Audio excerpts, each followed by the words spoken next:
dear student and viewers, welcome to our online class of Hosnabad High School of class 6. I hope you are well by the grace of Almighty. I am also well. Today, your topics is lesson 24 of your textbook Aesop Fable. After this lesson, you will be able to read and understand the text and enjoy the stories. Dear student, at the moment of COVID-19, you don't move here and there. I hope you will learn by your mobile phone, logging our Facebook ID, Hosnabad HS. You can see some vocabulary on the board.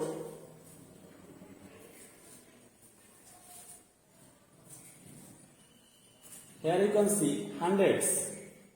আমরা জানি 100 শব্দের অর্থ হলো শত বা 100। এখানে যেহেতু hundreds এই জন্য শত শত। স্লাভ, দাস বা কৃতদাস বলি আমরা। দাস মানে একজনের কাজ করা বোঝায়, যে কাজ করতে। আগের দিন এগুলো দাস দাসী ছিল, এখন বর্তমানে নেই, হয়তোবা অনেক আগে প্রচলন ছিল এই দাস প্রথা। ফেমাস, বিখ্যাত, মানে বড় কিছু বা মহান কিছু। বান্ডেল, আটি, কোনো কিছু আটি বাঁধাকে বান্ডেল বলে। আর ব্রেক, ভাঙ্গা। এই ভোকাবুলারিগুলো তোমরা যদি আগে মানে অর্থ বুঝে নিতে পারো, তাহলে তোমরা প্যাসেজটি খুব সুন্দরভাবে পড়তে পারবে এবং বুঝতে পারবে। আমি প্যাসেজটি তোমাদেরকে আজকে মানে পড়িয়ে শোনাচ্ছি, তোমরা বাড়িতে বসে এটা কমপ্লিট করবে, তাহলে এটা মানে মূল বিষয়বস্তুটা বুঝতে পারবে। Many hundreds years of ago, শত শত বছর আগে, এসব এ গ্রিক স্লাভ, একজন এসব নামের গ্রিক কৃতদাস ছিল, বিকেম ফেমাস, তিনি বিখ্যাত হয়েছিলেন, for the fables he told, তার মানে গল্প বলার জন্য বা নীতি কথা বা সুন্দর কথা বা সুন্দর গল্প বলার জন্য তিনি বিখ্যাত হয়েছিলেন। আফটার সো মেনি ইয়ার্স, অনেক বছর পরেও, people all over the world, সারা পৃথিবীর মানুষ, still enjoy reading them today as much as the Greeks enjoyed listening to them long ago. মানে এখনো মানুষ সেই গল্প শুনে আনন্দ উপভোগ করতেছে, যেমনটা গ্রিকরা করেছিল ওই গল্প শুনে। অর্থাৎ গ্রিকদের কৃতদাস ছিল, সে গল্প বলতো, তারা সে সরাসরি শুনতো, শুনে তারা আনন্দ উপভোগ করত। কিন্তু ওই গল্পগুলো এখন আমাদের পরে মজা পেতে হয়, মানে আনন্দ পেতে হয়। তোমাদের এই টেক্সট বুকে এই গল্পটি আছে, এটা পরে তোমরা মজা পাবে, এই জন্য দেওয়া হয়েছে। এবং এটা কিছু মানে বাস্তব জীবনের সাথে রিলেটেড ঘটনা আছে, রিলেটেড বিষয় মানে ঘটনা, এই জন্য এটা এখানে অন্তর্ভুক্ত করা হয়েছে। যেমন গল্পটি হলো এরকম: long ago and far away, মানে অনেক আগেও না, নাতি দূরে আর কি, বেশি দূরেও না, কাছেরও না।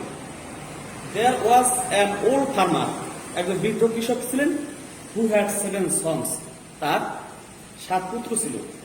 One day the old farmer was laying on his bed, একদিন এক বৃদ্ধ কৃষক তার বিছানায় শুয়েছিলেন। হি থট, তিনি ভাবলেন, that he would not live much longer, সে আর বেশি দিন বাঁচবে না। হি কল্ড হিজ সন্স, তিনি তার পুত্রদেরকে বললেন, বিফোর হিম, তার পাশে আসতে। হি টোল্ড এ সার্ভেন্ট, তিনি একজন ভৃত্যকে বললেন বা দাসীকে বললেন, to bring in a bundle of 7 sticks, মানে 7টা লাঠি দিয়ে একটা লাঠির আটি বেঁধে আনতে বলছেন, টাইট টুগেদার, একত্রে বেঁধে। হি হ্যান্ডেড দ্য বান্ডেল, তিনি লাঠি মানে আটিটা হাতে নিলেন, টু হিজ oldest son হাতে দিলেন, তার হাতে নিয়ে তার মানে যে বড় পুত্র তার হাতে দিলেন সেই লাঠির আঠিটি। and said to him, এবং তাকে বলল সন পুত্র, নাও ব্রেক দ্য বান্ডেল, এখন এই আঠিটা ভাঙো। The son tried with all his might, মানে পুত্র তার সকল শক্তি দিয়ে চেষ্টা করলো, but he could not break the bundle, কিন্তু সে আঠিটি ভাঙতে পারল না। ওয়ান বাই ওয়ান, একে একে, দ্য আদার ব্রাদার্স ট্রাইড, অন্যান্য যারা ভাই ছিল তারা চেষ্টা করল। নান অফ দেম, কেউই ব্রেক দ্য বান্ডেল, আঠিটি ভাঙতে পারেনি।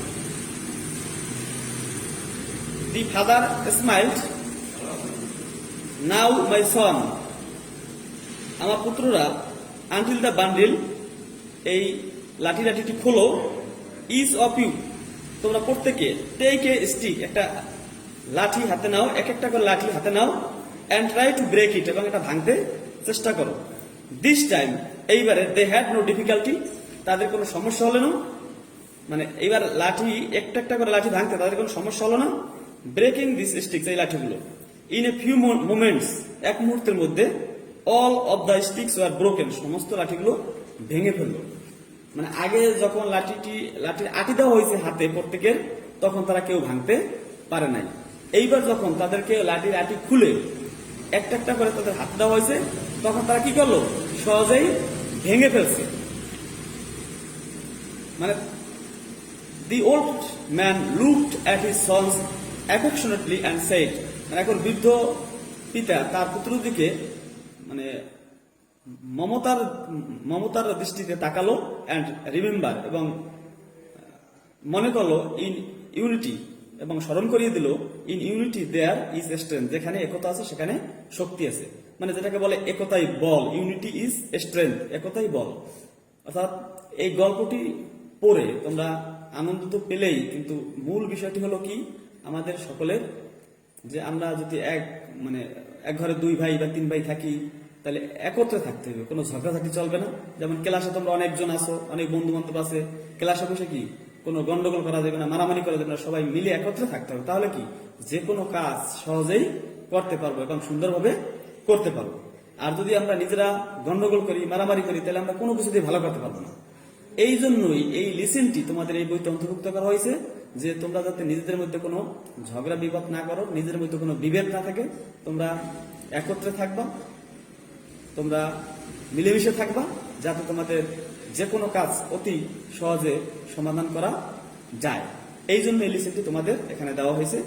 এখানে তোমরা কিছু ওয়ার্ড মানে বোর্ডে দেখতে পাচ্ছ, ভোকাবুলারি আরো কিছু ওয়ার্ড আছে, যেমন এখানে এই না অ্যাফেকশনেটলি, শব্দটি হচ্ছে মমতার দৃষ্টিতে, অর্থাৎ মায়াবী চোখে।